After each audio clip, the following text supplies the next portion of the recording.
Arregalasse o olho aí, Rodrigo. Não, mas eu me indignei nesse momento. Você sim. Eu não defendo o capitalismo. Como que não? O resto vai direto pra maldição, mano. Eu não sou capitalista. Tá. Você é o que? Um socialista? Então que entra o capitalismo e o comunismo? Eu defendo o livre mercado. Capitalismo foi um termo difundido pelo Karl Marx. Existe um jogo de palavras que só por você usar as palavras do inimigo, você já foi dominado. Quando você chama o comunista de progressista e você aceita o termo capitalista, você já está derrotado. Como é que você vai falar, eu defendo o capitalismo, então você vende o capital malvadão, e eu sou progressista? Cara, você já perdeu a batalha. A gente caiu nessas armadilhas todas. Eu defendo o livre mercado. Eu não defendo que o capital seja remunerado. Eu defendo que haja uma competição de pessoas com livre acesso aos meios produtivos para montar suas estruturas, correr o seu risco e ter a sua taxa de lucro. E como você vai se defender do monopólio? Competitivo. Então, o que eu defendo? Eu defendo a padaria, cara. Empreendimento mais ligado ao livre mercado possível, ocidental, economia clássica. Tá, mas como que você vai proteger a padaria do monopólio? Do cara não virar a maior padaria e matar todas depois? Eu chego na padaria. Calma aí, eu chego aí na padaria. Então vamos lá. Por que existe, qualquer lugar que você está andando no Brasil, numa cidade, 4 quadras tem uma padaria que oferece uma fornada de pão quentinho, crocante e barato. É um milagre. Como é que um pão é vendido naquele preço e é tão gostoso, tão quentinho, tão crocante? Esse é o livre mercado.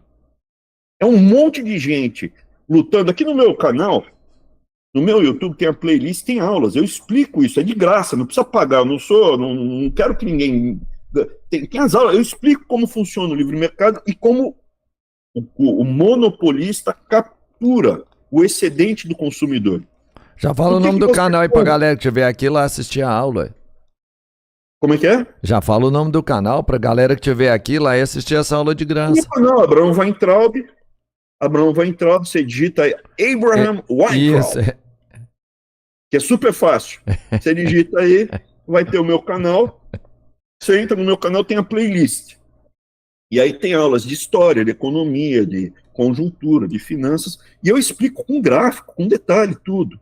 Veja, o princípio qual é? Por que você...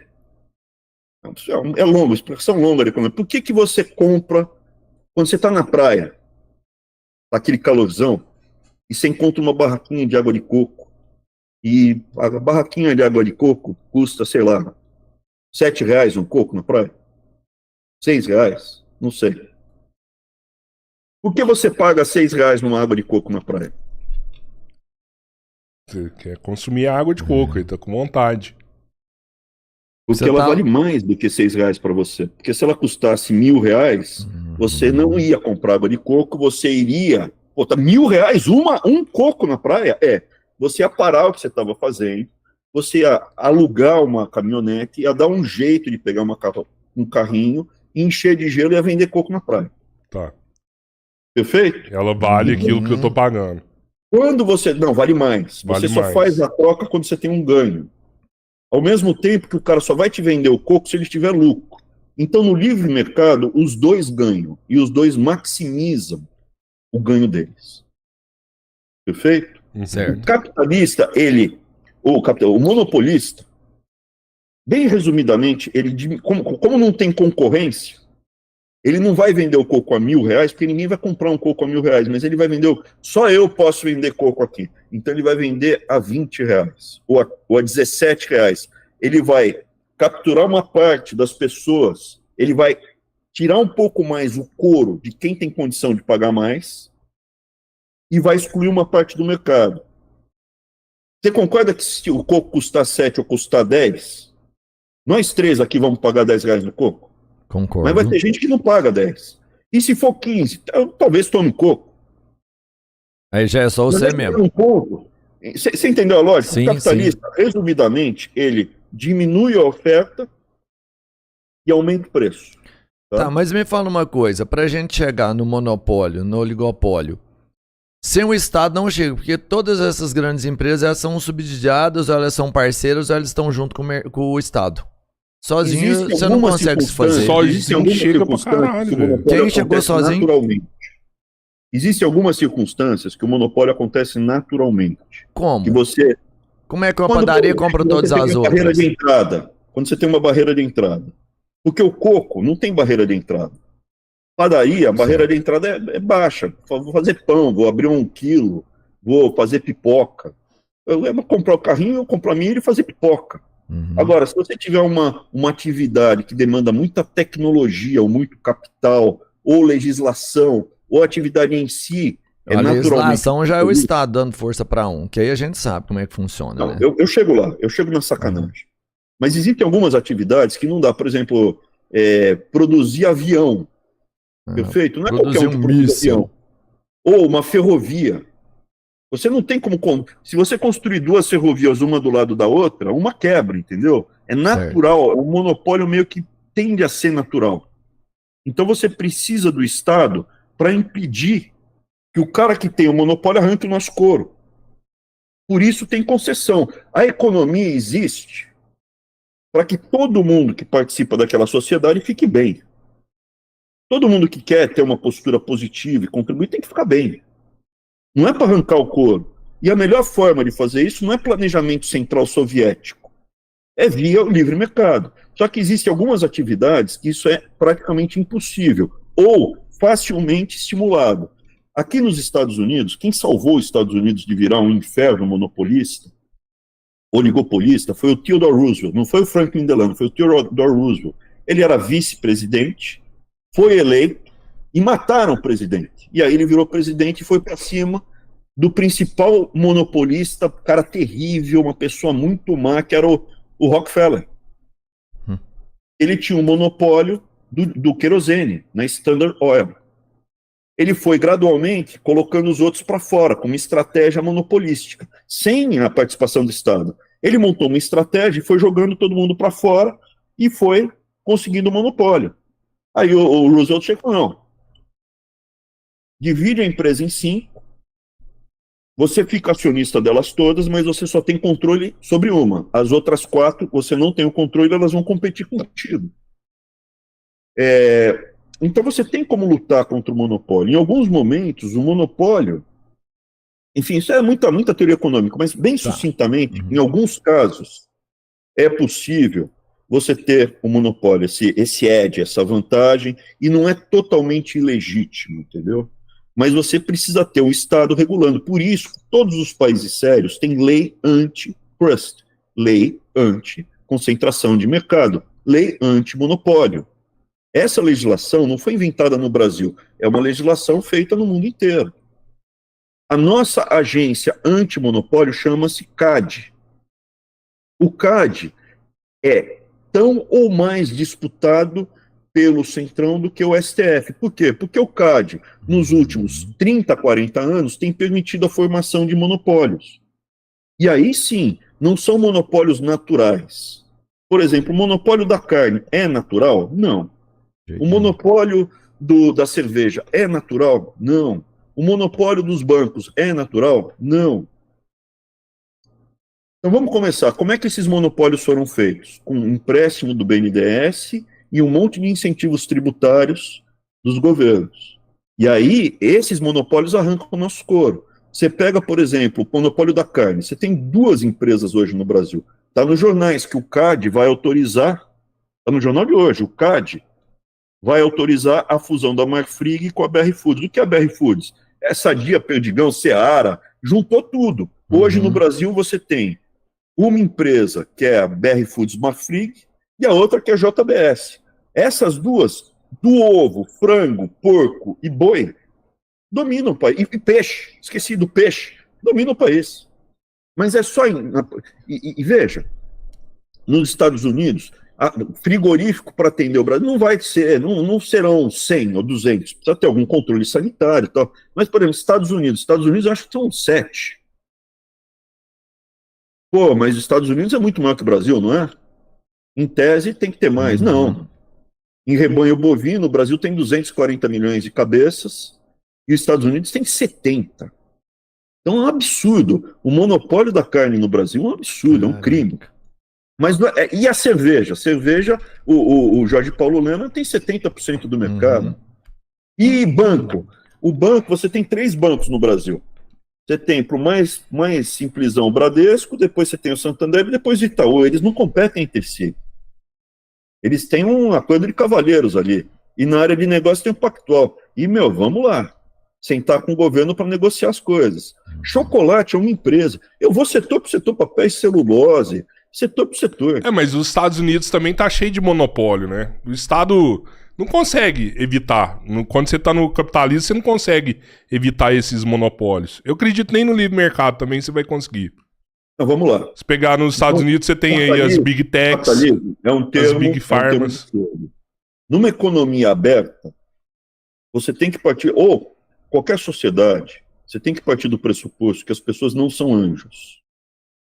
E você tem que criar regras para as pessoas, para você não ter um problema de agência, para você ter um estímulo para as pessoas se comportarem bem. As pessoas boas se comportam bem sob qualquer circunstância, as más você tem que prender. É esse arroz, essa meiuca, se Maria vai com as outras, que você tem que estimular para ele se comportar bem. Se você deixar, naturalmente surgem monopólios em algumas áreas, em algumas mais, em outras menos. Então, para isso, você precisa ter o Estado para impedir o surgimento de monopólio, e não para estimular. No Brasil foi estimulado, campeão nacional é monopólio. Supermercado, quantos supermercados tem?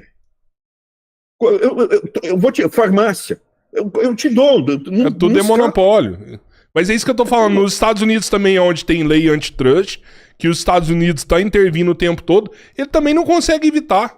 Ele não consegue evitar. Eu acabei de dar o exemplo do frigorífico, eu te dou... Cara, é questão de tempo, a JBS já está infiltrando aí também nos Estados Unidos, inclusive está infiltrando. A JBS está aqui nos Estados Unidos. Eu vou te falar, eu até queria te perguntar isso aí. Ela comprou a Swift, ela é uma das 7, mas ela não tem. A Ambev também tem aqui nos Estados Unidos. Mas questão de tempo. Questão de tempo. Mas isso aí tem em todo lugar, pô. Você falou das Big Tech. Vai lá na China pra você ver quem que manda lá. O quê? Então, virou também. Não, quem manda é o governo chinês. Então. Quem manda é o governo chinês. Que é tudo na mão só. Não. Tem sim. Tem sim. Tem as vezes lá e o governo põe dinheiro pra eles aí que é escancarado mesmo. Que o daqui ainda mente que não é. Numa economia ocidental, que é o que eu defendo, uma economia ocidental de mercado aberto, onde o indivíduo e a família são a coisa mais importante, o monopólio é uma coisa a ser evitada. Ou, na melhor das hipóteses, controlada. Tem que ser evitado, né? Tem que ser evitado. Perfeito? Em alguns casos não dá, ferrovia não dá. Aeroporto não dá. Certo. É onde você precisa do Estado, né? Defesa. É onde você precisa do Estado. Você faz uma concessão com contratos muito específicos, entendeu? Para o cara não arrancar o teu couro, porque o monopolista arranca o teu couro se deixar. Então vamos lá. E do outro lado, existe o planejamento central absoluto, que também não dá certo. No meio do caminho, geralmente em regimes nacionais socialistas, que é a mistura. Olha, para nossa raça aqui, para o nosso grupo, nós vamos ter uma política de massificação, onde os indivíduos não são relevantes, mas a gente vai ter um controle geral e escolheremos algumas famílias aqui para tocar os negócios ou o partido. Existe uma relação muito promíscua de famílias escolhidas com os grupos políticos. Isso. Então, por exemplo, na Alemanha, do Adolf, você escolheu, você tinha os Thyssen, os Krupp, você tem até hoje, né, se você pegar a Volkswagen, é da família Porsche, até hoje. Quem era o Porsche? Era o cara lá que fez o Fusca em homenagem ao Adolf, né? O primeiro Fusca era exatamente a carinha do Adolf. Você não sabia disso também, não? Sabia. Tomaram as empresas dos judeus, né? BMW, de quem é a BMW? É do enteado do Goebbels. Era de judeu também? Era de judeu? Oi? Era de judeu e foi tomada também? Não, nem a Volkswagen não era de judeu e não foi tomada. A Porsche era, né? Não. A Porsche era, né? Não, Porsche é o nome da família. Mas os sócios eram judeus. A Mercedes-Benz, o nome vem de uma moça judia. Uhum. Que era o representante comercial da empresa. Tá? Mas o detalhe, eu não queria entrar nessa parte, Tá, porque historicamente, eu queria que você entendesse a dinâmica. Uhum. O monopólio e o oligopólio, ele funciona porque não tem planejamento central. São grandes corporações e grandes cadeias que eles têm alguma liberdade de operação e isso consegue funcionar. O planejamento central não funciona, mas monopólio funciona. Oligopólio, monopólio, o oligopólio funciona. Então você tem ali tal, o pessoal batendo bola, combinando, ele roda, a economia roda. E essa relação do oligopólio com um partido corrupto hegemônico que é, para mim, a definição típica do regime da Alemanha, né, nacional-socialista. Entendi. E hoje a China ela tem exatamente as mesmas características. É um regime político totalitário e você tem algumas famílias escolhidas para tocar os conglomerados econômicos. E no Brasil, você está caminhando cada vez mais para isso. A disputa política está envolvendo entre o centrão tradicional com o centrão do PT e seus ACPIPs, né, e os seus agregados, e os conglomerados estão consolidados. E há uma relação incestuosa e promíscua entre eles. Então essa que é a dinâmica aqui que a gente vê da República de Deodoro. É uma república nacional, está caminhando para ser uma república com moldes nacionais socialistas. O que eu acho um absurdo, porque o Brasil, o que vai ser nação? Quem pertence à nação brasileira? Define aí. Pergunta para o Paulo Rebelo, se você gosta dele. Quem é nascido no Brasil... Não, isso não é. Quem nasce no país não pertence à nação. Nação é uma coisa, país é outra. O que define a nação? Então, geralmente é raça. Então, a raça, o brasileiro em tese, né? Bom, a gente é uma mistura de raças, na verdade, a gente é uma mistura de raças. O legal, é a base, o legal o nacionalismo envolve na massificação de raça, de religião, de controle. Religião. O que o Brasil é? Entendeu? Eu sou contra o nacionalismo, porque você envolve o quê? A massificação. O primeiro movimento, assim, o positivismo, tem até hoje igreja positivista. A nossa bandeira é um absurdo. É como se tivesse... É o lema de uma outra religião. Ordem, amor e progresso. A palavra é bonita, nação, povo. O Brasil é um país muito heterogêneo para fazer nacionalismo, eu acho. A característica do brasileiro é justamente ser uma mistura de tudo, Sim. Relaxado, tranquilo, sem levar essas coisas tão a sério. O nacionalismo envolve engessar, envolve padronizar. Pô, não dá certo. Se engessar a gente, fodeu. O que o Brasil mais tem, assim, o brasileiro em si, é a criatividade. Eu acho que é onde a gente destona de um monte de outros lugares. Dá um exemplo de criatividade do brasileiro, por favor. Porra, o avião. Avião? Sim. Onde foi a criatividade? Ué, porque isso, o avião foi talvez uma das maiores invenções que a gente teve e foi um brasileiro. Mas são várias. Foi um. Não, pô, de remédios a gente tem vários. O Butantan é um exemplo de uma criatividade. E olha que eu falo de pouco investimento. Tô falando de pouco investimento. Eu não sei se é tão criativo assim. Se pegar em termos de patentes... Aí é que tá o jogo, porque o brasileiro, ele é criativo. Ele só não tem a capacidade, por exemplo, de registrar patente, porque tem um monte de vamos pensar, de produtos, de negócios que são brasileiros e que foram patenteados lá fora. Criatividade, eu acho que o brasileiro ele é muito bom de improviso. Mais ainda. O brasileiro não é tão criativo, ele improvisa muito. E veja, a palavra gambiarra... Essa é nossa. Me traduz isso para outro idioma, por favor. La gambiarrita? Não tem. Não tem inglês. Shortcuts, short-term solutions, não tem. Saudade e gambiarra é brasileiro, cara. Sim. O problema é que a gambiarra fica no longo prazo. Isso eu não acho que gambiarra é criatividade, entendeu? Patente é uma invenção. Você planeja, você vê, você monta, você exerce e tal.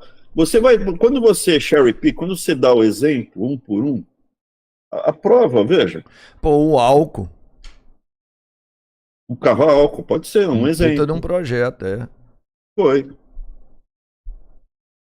Não, e existem vários. Eu não vou lembrar Tá 10 aqui refletido agora, na mas eu te renda garanto per que são capita. milhões. Olha, desculpa, tá tudo meio que refletido na renda per capita. Não tem como fugir disso. Eu tenho certeza que é isso. A renda Não. que determina. É, porque A começa. renda per capita, se fosse tão criativa, a renda per capita seria mais alta. Sabe qual que é o país? Eu sou brasileiro, eu gosto do Brasil.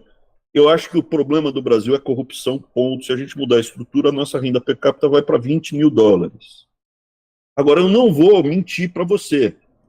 O brasileiro não é mais criativo do que um europeu do norte, pô. O cara, monta, os caras montam coisa muito sofisticada, desculpa. Acho que é investimento. É a estrutura Acho daí, que é questão é a de renda investimento, mesmo. cara. É a renda de novo. Os nossos cientistas no Brasil não perdem para lugar nenhum no mundo. A questão é investimento. Tanto é que a gente perde muito material humano para fora. Realmente, A demora fuga para você. de cérebros. São gerações e gerações para você incorporar fatores como criatividade ou habilidades a mais. Você não faz isso rapidamente. É umas 5 gerações para você incorporar muito. O brasileiro é um latino-americano, a criatividade. O mexicano é super criativo. O chileno é super criativo. O colombiano. Perguntar para cada um deles, eles vão dar os exemplos deles. Pô. Uhum. Pô, o Brasil é um país muito bom. Não é ruim. É onde eu gostaria de morar se a gente arrumar o país. Qual que é o país mais criativo do mundo? O que tem a renda per capita, os que têm maior renda per capita. Qual? Os Estados Unidos é um país mais criativo. Engraçado. Aqui o pessoal inventa de dar ré no foguete. Você sabe que o país que tem mais patentes no mundo, o povo vai grilar comigo, mas é a China, né? Inclusive, ela tem 3 vezes mais patentes do que os Estados Unidos. Bom, eu já falei, patente eles roubam, né? Eu gosto de fatos. Não, isso é um fato. Isso é um fato. Patente, ele abre tudo. Isso é um fato. Né, que eu falei quem é mais criativo? Você vê os produtos. O cara faz celular. Celular foi feito aonde? Jet ski foi feito aonde? Jet ski foi feito no Japão. Hoje a China lançou um avião porta-drone. Porta-drone, velho. Os caras voam soltando drone pra todo lado. Posso nem dar minha opinião. A gente tá chegando às conclusões óbvias. Mas não quer dizer que o Brasil seja um país ruim. O Brasil é um país muito bom. Eu gostaria de morar no Brasil. Eu sei disso. Eu estou disposto a arrumar o país. Em breve, em breve. Agora, eu não vou mentir, falar, não, o brasileiro é o povo mais maravilhoso que existe no mundo. Eu acho que é um povo legal. Tem muitas qualidades. Quais são os defeitos? Hoje é um país extremamente corrupto e ladrão. Mas a corrupção é da minoria, você sabe. Eu entendo. Não, aí a gente vai voltar. A gente vai voltar, eu entendo. Por favor, pega a carteira do Robertão agora e põe no elevador ali. Põe no elevador. Tem câmera, confia. Ninguém vai pegar a tua carteira. O negócio é que é assim, ó. Tudo vem de cima pra baixo. Não pode se lá em cima tá assim, mesmos. pô, não tem jeito de... Se tombar carga aqui na rodovia, vai parar Corolla para roubar carga. O pessoal rouba caneta, o pessoal rouba isqueiro, o pessoal rouba toalha em hotel. A gente não pode mentir para nós mesmos. A gente tem que saber as nossas qualidades, nossos defeitos. E aí combater os nossos defeitos. Eu vou dar um exemplo de uma habilidade que foi criada no Brasil de fato e está sendo perdida de fato. Robertão, você até tem o shape de jogador de futebol, mas eu tenho certeza que você jogava futebol ruim. Ruim, você não me viu jogando. Era hilário, eu era péssimo. E eu me atrevo até hoje a dar vergonha lá. Então, você gosta, mas você não joga futebol bem. De jeito nenhum. E você, Rodrigão, nem no gol que você catava. Nem pro gol, nem goleiro você era bom. Tô virando vidente agora. E eu? Você tem cara de ser bom de bola, velho. Lateral, jogava lateral ali. Qualquer um. Corre muito e pega pouco na bola. Qualquer um com mais de 30 anos, se fosse talentoso, não estou falando do cara que joga bem, um cara talentoso, ele tinha sido profissional. Rico, pobre, classe média, qualquer um queria ser jogador de futebol. Uhum. Tendo talento, o cara ia ser jogador de futebol. Qualquer um. O cara é classe média alta. Falcão, lembra do Falcão? Lembro demais, rei de Roma. O Sócrates vai ser jogador de futebol. Médico, vai ser jogador de futebol. Pô, é médico, jogador de futebol. Doutor, né? O outro que jogava no São Paulo, que era bom moço lá, Sócrates. Que a mulher deu uma bicuda nele. O Raí? Não, mais Raí jovem. era irmão do Sócrates. Mas mais o Kaká? Kaká era bem de vida, né? O Kaká era riquinho. O Kaká é de família rica. É. Vai ser, por quê? Porque todo mundo sabia que o jogador de futebol que é bom mesmo, é bom, carro, mulher, desenho do Pica-Pau, dinheiro, prestígio, respeito, diversão. Então o Brasil não perdeu um único talento. Até uns 20 anos atrás, 15 anos atrás, o Brasil não perdeu um talento no futebol. Até uns 20 anos atrás, o cara nasceu lá em Parintins, na Amazônia. Teria um olheiro e ia pegar o cara. Se ele fosse um talento, se o cara fosse bom mesmo. O cara nasceu em Osasco, iam achar o cara. Agora, o cara era bom de matemática, o cara era bom de... Meu, esse daqui é um virtuoso de violino. Perdeu tudo. Uhum. Por que a gente não perdeu? Porque a sociedade estava toda parametrizada para encontrar o talento e valorizar esse talento. O que aconteceu nos últimos 15 anos? Quem é o cara que hoje, um adolescente de 14 anos, 12 anos, uma criança, um menino de 9, 8, 7, se inspira, fala, eu quero ser igual. Porque ele é respeitado, ele tem dinheiro, a mulherada gosta, todo mundo presta atenção. Quem é? É o dono do morro. É o traficante. Quem mais? Oruan. É o traficante. Quem mais? Além de traficante. Tem mais um grupo que está se destacando. Até alguns, os influencers, Pastor. né? Pastor. Pastor Mirim. E tem Pastor criança já querendo seguir mesmo. E influência. Influencer tá... Os talentos hoje, pastor, influência, e tanto é que a internet no Brasil é super forte. A produção de conteúdo no Brasil é super forte. Influência, pastor e traficante. E jogador de futebol. Acabou. A gente não vai mais ter os talentos que a gente tinha. Acabou. Então, veja, se nós tivermos uma sociedade que valorize certas qualidades, ela vai ter certos resultados. Nós somos latino-americanos. Se a gente parar de fazer bobagem, nós naturalmente migramos para o patamar da América Latina. Parou de fazer desgraça na China, ter desgraça na China. Eles viram chineses. E aí, qual a renda per capita chinesa? Sei lá, é 25 mil dólares, 30 mil. Qual a renda per capita de um alemão? 50 mil, 60 mil. De um americano, um pouco mais alto. 80 mil, 70 mil. No japonês, então. E aí você converge rapidamente para sua renda potencial e depois estabiliza. Boa.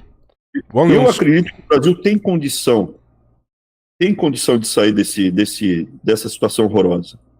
Mas não fazendo a mesma coisa com as mesmas pessoas e, principalmente, não pode seguir a cartilha nacional-socialista. A cartilha nacional-socialista é a receita certa para a tragédia.